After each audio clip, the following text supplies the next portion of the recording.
Hi friends, welcome to my channel.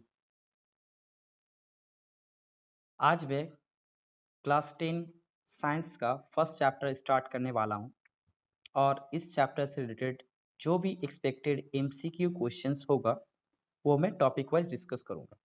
आप लोग ये भी जानते हैं कि इस साल सीबीएसई का जो एग्ज़ाम होगा वो एमसीक्यू पैटर्न का होगा, मतलब मल्टीपल चॉइस क्वेश्चंस का पैटर्न होगा और आपको हर एक क्वेश्चंस के लिए 4 ऑप्शंस मिलेगा। तो उसमें से आपको सही ऑप्शन को चूज़ करना है। तो इस चैप्टर में हम लोग क्या करेंगे कि जो भी टॉपिक से एक्सपेक्टेड एमसीक्यू हो सकता है, मतलब जितने तरह का एमसीक्यू बन सकता है, उसके बारे में हम लोग डिस्कस करेंगे टॉपिक वाइज़। तो चलिए स्टार्ट करते हैं। तो ये जो आज का वीडियो, ये पार्ट 1 है। ऐसे बहुत सारे पार्ट्स आएँगे हर एक चैप्टर्स के लिए और हर एक टॉपिक्स को डिस्कस करने के बाद हम लोग कुछ एमसीक्यू क्वेश्चंस भी करेंगे। ओके? तो चलिए स्टार्ट करते हैं। जानते हैं कि हम लोग का पहला चैप्टर क्या है? Chemical reactions. सो केमिकल रिएक्शंस होता क्या है? Chemical reactions means the process in which new substances with new properties are formed। मतलब एक ऐसा प्रोसेस जहाँ पे कुछ नए सब्सटेंस उसके नए प्रॉपर्टीज के साथ फॉर्म हो, उसको हम लोग क्या बोलेंगे? Chemical reactions. जैसे हाइड्रोजन और ऑक्सीजन दोनों मिलकर क्या बनाता है? They are forming water. दोनों मिलकर बनाता है वाटर। चलिए सबसे पहले रिएक्शन को बैलेंस कर लेते हैं। तो ये मेरा बैलेंस केमिकल रिएक्शन है। अब देखिए यहाँ पे हाइड्रोजन क्या है? यहाँ पे हाइड्रोजन गैस है। यहाँ पे ऑक्सीजन क्या है? यहाँ पे भी ऑक्सीजन गैस है। बट यहाँ पे वाटर क्या है? ये एक लिक्विड है। मतलब क्या हो रहा है कि इसमें 2 चीज़ जो है रिएक्टेंट में, जैसे हाइड्रोजन और ऑक्सीजन क्या है? दोनों गैस है। बट जब वो आपस में रिएक्ट कर रहा है, तब एक नया चीज़ बन रहा है। और इसका जो प्रॉपर्टीज़ है, वो भी क्या होगा आपका? हाइड्रोजन और ऑक्सीजन से डिफरेंट हो रहा है। क्यों? क्योंकि हाइड्रोजन और ऑक्सीजन क्या है? दोनों गैस है। बट जैसे ही दोनों आपस में कंबाइन कर रहा है, तो दोनों कंबाइन करने के बाद लिक्विड बना रहा है। ओके, इसीलिए क्या हो रहा है कि यहाँ पे एक नया चीज़ बन रहा है। क्या नया चीज़ बन रहा है? यहाँ पे वाटर बन रहा है और वाटर का जो प्रॉपर्टीज़ है, वो आपका हाइड्रोजन और ऑक्सीजन से डिफरेंट है। ओके? नेक्स्ट है आपका केमिकल इक्वेशन। नेक्स्ट है केमिकल इक्वेशन, क्योंकि आप लोग ये भी जानते हैं कि केमिकल इक्वेशन जो है बहुत ही इंपॉर्टेंट है। कोई भी केमिकल रिएक्शंस को हम लोग दिखाने के लिए केमिकल इक्वेशंस का हेल्प लेते हैं। और केमिकल इक्वेशंस क्या है? केमिकल इक्वेशन है, it is a method of representing a chemical reaction. Means ये एक ऐसा प्रोसेस है जहाँ पे एक केमिकल रिएक्शन को हम लोग रिप्रेजेंट करते हैं with the help of symbols and formula. मतलब कोई भी केमिकल रिएक्शंस को अगर आप उसके सिंबल और फार्मूला के मदद से उसको अगर रिप्रेजेंट करते हैं, तो उसको हम लोग क्या बोलेंगे? Chemical equation. जैसे देखिए यहाँ पे एक एग्जांपल लिखा हुआ है। हम लोग को कैसे पता चलेगा कि कोई भी केमिकल रिएक्शंस हुआ है या फिर नहीं? क्योंकि हम लोग जानते हैं कि बहुत सारे केमिकल रिएक्शंस क्या होता है कि आपको पता नहीं चलता कि हुआ है या फिर नहीं हुआ है। अगर हम लोग मान के चलिए कि कोई चीज़ को हम लोग रिएक्ट कर रहे हैं, कोई 2 चीज़ को हम लोग एक साथ मिक्स कर दिए तो इसमें एक नया चीज़ बना। तो ये नया चीज़ बना या फिर नहीं बना, मतलब क्या आपस में रिएक्ट किया या फिर नहीं किया, तो वो कैसे पता चलेगा? सो यहाँ पे देखिए कुछ पॉइंट्स है, सो दीज़ आर द पॉइंट्स। इस पॉइंट्स को देख के हम लोग बोल सकते हैं कि एक केमिकल रिएक्शन जो है हुआ है। तो पहला क्या है? Change in state. स्टेट में चेंज होना, मतलब सॉलिड से लिक्विड, लिक्विड से गैस या फिर गैस से सॉलिड या फिर लिक्विड से सॉलिड। अगर ऐसा कुछ होता है, तो उसको हम लोग क्या बोलेंगे? कि केमिकल रिएक्शन हुआ है। नेक्स्ट है आपका इवोल्यूशन ऑफ अ गैस। अगर कोई केमिकल रिएक्शन में गैस का फॉर्मेशन होता है, तो हम लोग क्या बोलेंगे? कि एक केमिकल रिएक्शंस ऑकर हुआ है। अगर कलर का चेंज होता है, तब भी हम लोग बोल सकते हैं कि केमिकल रिएक्शंस हुआ है। अगर प्रेसिपिट का फॉर्मेशन होता है, तब भी हम लोग बोल सकते हैं कि केमिकल रिएक्शंस हुआ है। और अगर टेम्परेचर का चेंज होता है, तब भी हम लोग बोल सकते हैं कि एक केमिकल रिएक्शंस हुआ है। ओके? इसका मतलब क्या हुआ? जैसे मान के चलिए कि मैंने ए और बी दोनों को मैंने रिएक्ट किया। दोनों को रिएक्ट करने के बाद सपोज़ सोचिए कि एक गैस का फॉर्मेशन। तो अगर गैस का फॉर्मेशन, अगर ए और बी को दोनों को मिलाने के बाद अगर एक गैस निकल रहा है, तो हम लोग क्या बोलेंगे? कि हाँ, ए और बी जो है आपस में रिएक्ट किया और रिएक्ट करने के बाद एक प्रोडक्ट दिया। तो प्रोडक्ट क्या है? वो गैस के फॉर्म पे निकला। तो इसका मतलब क्या हुआ? कि ये दोनों आपस में रिएक्ट किया और रिएक्ट करने के बाद एक प्रोडक्ट बनाया। तो इस केमिकल रिएक्शन में क्या हो रहा है? गैस का फॉर्मेशन हो रहा है। तो हम लोग बोल सकते हैं कि ये जो है आपस में रिएक्ट कर गया और उससे एक आपका प्रोडक्ट बना। तो ये जो आपका चेंजेस है, ये जो आपका पॉइंट्स है, इस पॉइंट से रिलेटेड कुछ हम लोग एग्ज़ाम्पल्स के बारे में डिस्कस करते हैं। चलिए, सबसे पहला एग्ज़ाम्पल है चेंज इन स्टेट का। देखिए, हाइड्रोजन और ऑक्सीजन, आप तो जानते हैं कि हाइड्रोजन गैस है, ऑक्सीजन भी गैस है और दोनों जब आपस में रिएक्ट करता है, तो क्या बनाता है? वाटर बनाता है। तो देखिए यहाँ पे क्या हो रहा है कि गैस से किस में कन्वर्ट हो गया? लिक्विड में। मतलब क्या हुआ? स्टेट का चेंज हुआ। स्टेट का चेंज हुआ। किसमें? गैस से लिक्विड में चेंज हुआ। तो ये आपका एग्ज़ाम्पल है चेंज इन स्टेट। तो अगर कोई एक एग्ज़ाम्पल या फिर कोई केमिकल रिएक्शंस में आप लोग मान के चलिए, कोई केमिकल रिएक्शंस में अगर स्टेट का चेंज होता है, तो हम लोग क्या बोलेंगे? कि एक केमिकल रिएक्शन हुआ है। ओके? नेक्स्ट एग्ज़ाम्पल है इवोल्यूशन ऑफ अ गैस मतलब अगर आप कोई 2 चीज़ को आपस में मिक्स कर रहे हैं, आपस में रिएक्ट कर रहे हैं और रिएक्ट करने के बाद अगर वो गैस का फ़ॉर्मेशन करता है, तो हम लोग बोलेंगे कि एक केमिकल रिएक्शन हुआ है।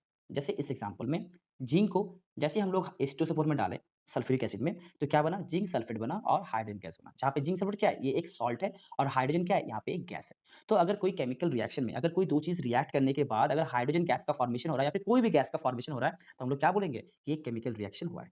ओके? नेक्स्ट देखिए टॉपिक है चेंज इन कलर। तो कलर का चेंज अगर कोई 2 चीज़ रिएक्ट करने के बाद अगर कलर में चेंज आता है, तो हम लोग बोल सकते हैं कि वहाँ पे भी केमिकल रिएक्शन हुआ है। जैसे आयरन जब रिएक्ट कर रहा है कॉपर सल्फर के साथ, जिसका कलर क्या होता है? ब्लू कलर, जिसको हम लोग क्या बोलते हैं? It is also known as blue vitriol, इसको हम लोग ब्लू विट्रियोल भी बोलते हैं। तो जब ये आपस में रिएक्ट करता है, तो फिर क्या बनता है? It is forming ferrous sulphate जो कि लाइट ग्रीन कलर होता है। ओके, तो आप देखिए कि यहाँ से ब्लू कलर से किस में कन्वर्ट हो गया? लाइट ग्रीन कलर में। मतलब क्या हुआ? यहाँ पे कलर का चेंज हुआ। नेक्स्ट है formation of a precipitate. Precipitate का फॉर्मेशन। सो यहाँ पे प्रेसिपिटेट होता क्या है? प्रेसिपिटेट मीन्स एक इनसॉल्युबल सब्सटेंस जो कि पानी में सॉल्युबल नहीं होता, जो कि पानी में डिसॉल्व नहीं करता है। वो क्या होता है? वो नीचे बैठ जाता है। ओके, तो जब लेड नाइट्रेट रिएक्ट करता है पोटेशियम आयोडाइड के साथ, तो क्या बनता है? Lead iodide plus potassium nitrate. जहाँ पे लेड आयोडाइड क्या है? ये एक येलो प्रेसिपिटेट है और जब ये दोनों जब आपस में रिएक्ट करता है, तो फिर क्या होता है कि ये जो येलो प्रेसिपिटेट नीचे बैठ जाता है। अगर आप टेस्ट ट्यूब यूज़ कर रहे हैं, तो आपको दिखेगा कि जो येलो जो कलर जो प्रेसिपिटेट बनता है, वो टेस्ट ट्यूब के नीचे बैठ जाता है। ओके? नेक्स्ट है आपका चेंज इन टेम्परेचर मतलब टेम्परेचर का चेंज होना। टेम्परेचर ज़्यादा रहेगा, उससे अगर कम हो जाता है, तो उसमें क्या होगा? टेम्परेचर का चेंज हो रहा है। मतलब हम लोग बोल सकते हैं कि टेम्परेचर चेंज को हम लोग 2 तरह से डिसाइड कर सकते हैं कि ये एक्सोथर्मिक हो रहा है या फिर एंडोथर्मिक हो रहा है। मतलब ये क्या था कि ये दोनों जो था, यहाँ पे कोई हीट का रिलीज़ नहीं था। यहाँ पे कोई भी हीट नहीं था, कोई भी यहाँ पे टेम्परेचर चेंज नहीं था। लेकिन जैसे ही दोनों आपस में रिएक्ट किया, तो फिर क्या हो रहा है कि देखिए यहाँ पे हीट रिलीज़ हो रहा है। ओके, तो जिसमें हीट रिलीज़ होगा, उसको हम लोग क्या बोल सकते हैं कि इस टाइप ऑफ रिएक्शन को हम लोग क्या बोलते हैं? It is known as exothermic reaction. इसको हम लोग बोलेंगे एक्सोथर्मिक रिएक्शन मीन्स एक ऐसा रिएक्शन जिसमें एनर्जी का फॉर्मेशन होता है। या फिर आप ये बोल सकते हैं कि जिसमें हीट का फॉर्मेशन होता है उसको हम क्या बोलेंगे? Exothermic reaction. जैसे आप और एक एग्ज़ाम्पल दे सकते हैं चेंज इन टेम्परेचर का। हम लोग कोयला कार्बन को जब हम लोग जलाते हैं इन प्लेस ऑफ ऑक्सीजन तो हम लोग क्या मिलता है? हम लोग को हीट मिलता है कि नहीं मिलता है? हम लोग को हीट मिलता है। तो इसीलिए क्या करते हैं कि हम लोग कोयला का यूज़ करते हैं। कोयला का यूज़ करने के बाद क्या होता है कि हम लोग को हीट मिलता है। It is forming heat. हम लोग को हीट मिलता है। तो इसीलिए हम लोग क्या करते हैं कि कोयला को जब जलाते हैं तो उससे हीट निकलता है और उसी हीट का यूज़ करके हम लोग खाना बनाते हैं। ओके? तो ये जो 5 पॉइंट्स है, इस 5 पॉइंट्स को हम लोग देख के बोल सकते हैं कि एक केमिकल रिएक्शन हुआ है। अगर ये 5 ऑब्जर्वेशंस आपको नहीं दिखे, अगर ये सब 5 चीज़ आपको नहीं दिखता है कोई भी केमिकल रिएक्शंस में, तो आपको पता तो इसका मतलब आपको पता चल जाएगा कि वो केमिकल रिएक्शन हुआ ही नहीं है। अगर होगा, तो ये पाँचों चीज़ में से कोई एक ना एक आपको दिखेगा। अगर नहीं होता है, तो आपको ये पाँचों चीज़ में कोई नहीं दिखेगा।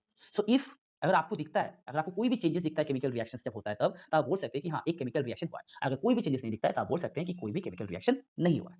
चलिए हम लोग मूव करते हैं नेक्स्ट टॉपिक में। ओके, नेक्स्ट टॉपिक क्या है? बैलेंसिंग अ केमिकल इक्वेशन। सो बैलेंसिंग जो है ये बहुत ही इंपॉर्टेंट चीज़ है, क्योंकि आप लोग ये भी जानते हैं कि एक केमिकल इक्वेशन को बैलेंस करना चाहिए। क्यों करना चाहिए? क्योंकि हम लोग जानते हैं कि according to law of conservation of mass आप लोग क्लास 9 में ही पढ़े होंगे। So according to the law of conservation of mass a chemical equation should be balanced. एक केमिकल इक्वेशन को बैलेंस करना ज़रूरी है। क्यों ज़रूरी है? क्योंकि law of conservation of mass के हिसाब से मास को हम लोग ना ही क्रिएट कर सकते हैं और ना ही उसको डिस्ट्रॉय कर सकते हैं। तो हम लोग क्या कर सकते हैं कि एक फॉर्म से दूसरे फॉर्म पे चेंज कर सकते हैं। तो एक केमिकल इक्वेशन को बैलेंस करना ज़रूरी है। तो हम लोग कैसे बैलेंस करते हैं? हम लोग क्या करते हैं कि दोनों साइड्स का मतलब रिएक्टेंट साइड और प्रोडक्ट का जो साइड है, दोनों साइड में नंबर ऑफ एटम्स को हम लोग सेम करते हैं। तो जब दोनों साइड में नंबर ऑफ एटम्स सेम हो जाएगा, तो हम लोग क्या बोल सकते हैं कि एक केमिकल इक्वेशन बैलेंस हो चुका है। ओके? तो कैसे हम लोग एक केमिकल इक्वेशन को बैलेंस करेंगे? क्योंकि इससे भी रिलेटेड कुछ एमसीक्यूज़ क्वेश्चन्स बन सकते हैं। तो कैसे हम लोग केमिकल इक्वेशन को बैलेंस करेंगे? तो ये आप लोग जानते हैं। तो चलिए फिर से मैं इनको डिस्कस कर दे रहा हूँ कुछ पॉइंट्स के साथ। स्टेप बाय स्टेप कैसे बैलेंस करना है। तो फर्स्ट स्टेप क्या है? Just right the skeletal equation जो कि आपका अनबैलेंस्ड केमिकल इक्वेशन है, उसको पहले लिख लीजिए। फिर क्या करना है? Make list of atoms in reactant and product side. जैसे देखिए ये आप एग्जांपल देखिए। ये क्या है? एक अनबैलेंस्ड इक्वेशन है। तो मैंने क्या किया कि ये सबसे पहले एक अनबैलेंस्ड केमिकल इक्वेशन लिख लिया। रिएक्टेंट्स और प्रोडक्ट्स में कितने एटम्स हैं मैंने उसको लिख लिया। देखिए ये टेबल में लिखा हुआ है। जैसे एलिमेंट इसमें देखिए इसमें रिएक्टेंट साइड में कौन-कौन एलिमेंट है और प्रोडक्ट में देखिए कौन-कौन एलिमेंट है। तो मैंने क्या किया कि देखिए यहाँ पे भी एलिमेंट आयरन है, यहाँ पे हाइड्रोजन एलिमेंट है, ऑक्सीजन। देखिए ये दोनों तरफ ही सेम एलिमेंट है। हाइड्रोजन है, आयरन है और ऑक्सीजन है। लेकिन रिएक्टेंट साइड में कितने आयरन है? 1, हाइड्रोजन कितना है? 2 और ऑक्सीजन कितने? 1। प्रोडक्ट साइड में आयरन कितने हैं? 3, हाइड्रोजन कितने हैं? 2 और ऑक्सीजन कितने हैं? 4।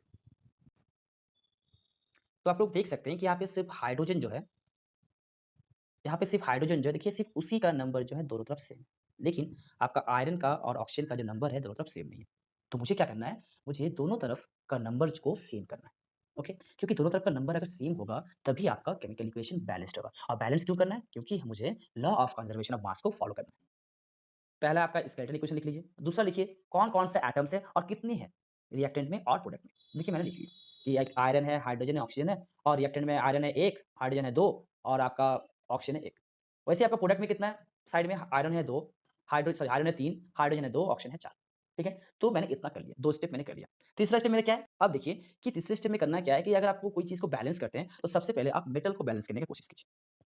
तो हाइड्रोजन तो मेरा ऑलरेडी बैलेंस्ड है। अब देखिए तो आयरन और ऑक्सीजन में कौन सा मेटल है? तो हम लोग क्या जानते हैं कि आयरन मेटल होता है, ऑक्सीजन क्या है? नॉन मेटल है। तो इसका मतलब क्या हुआ कि सबसे पहले हमें आयरन को बैलेंस करना है। सबसे पहले हमें आयरन को बैलेंस करना है। तो चलिए आयरन को बैलेंस करते हैं। देखिए, तो मैंने क्या बताया कि सबसे पहले हमें आयरन को बैलेंस करना है। क्यों? क्योंकि आयरन एक मेटल है। तो सबसे पहले हमें मेटल को बैलेंस करना पड़ता है। तो चलिए देखिए मैंने यहाँ पे क्या था कि सबसे पहले आयरन कितना था? रिएक्टेंट में 1 था, प्रोडक्ट में था 3। तो मैंने क्या किया कि रिएक्टेंट में 3 से मल्टीप्लाई कर दिया। तो यहाँ भी क्या हो गया? आयरन का 3 हो गया और प्रोडक्ट में भी क्या हो गया? और प्रोडक्ट में क्या है? आयरन भी 3 हो गया। ठीक है? अब क्या है कि मेटल को बैलेंस करने के बाद मुझे क्या बैलेंस करना है? नॉन मेटल को। तो देखिए मैंने क्या किया, 4th स्टेप में देखिए मैंने क्या किया कि अब मैंने नॉन मेटल को बैलेंस किया। इस केस में देखिए कि ऑक्सीजन कितना 1 है, लेकिन इधर ऑक्सीजन कितना है 4 है। तो मैंने क्या किया कि रिएक्टेंट में 4 से मल्टीप्लाई कर दिया। तो क्या हुआ? अब ऑक्सीजन रिएक्टेंट में भी 4 है और प्रोडक्ट में भी क्या है? 4 है। तो देखिए यहाँ पे 4 मल्टीप्लाई कर दिया। तो अब देखिए यहाँ पे 3 आयरन, यहाँ पे भी 3 आयरन, यहाँ पे भी 4 ऑक्सीजन, यहाँ पे भी 4 ऑक्सीजन। लेकिन जैसे ही मैंने ऑक्सीजन को बैलेंस किया, हाइड्रोजन का जो नंबर पहले बैलेंस था, वो अब अनबैलेंस्ड हो गया। मतलब अब जो हाइड्रोजन का जो नंबर है दोनों तरफ क्या है? सेम नहीं है। इधर कितना हाइड्रोजन देखिए यहाँ पे 8 हाइड्रोजन है और यहाँ पे हाइड्रोजन कितना है? 2 हाइड्रोजन है। यहाँ पे 8 है, यहाँ पे 2 है। तो इसका मतलब क्या हुआ कि मुझे हाइड्रोजन को बैलेंस करना है। ठीक है? तो चलिए अब हम लोग हाइड्रोजन को बैलेंस करते हैं।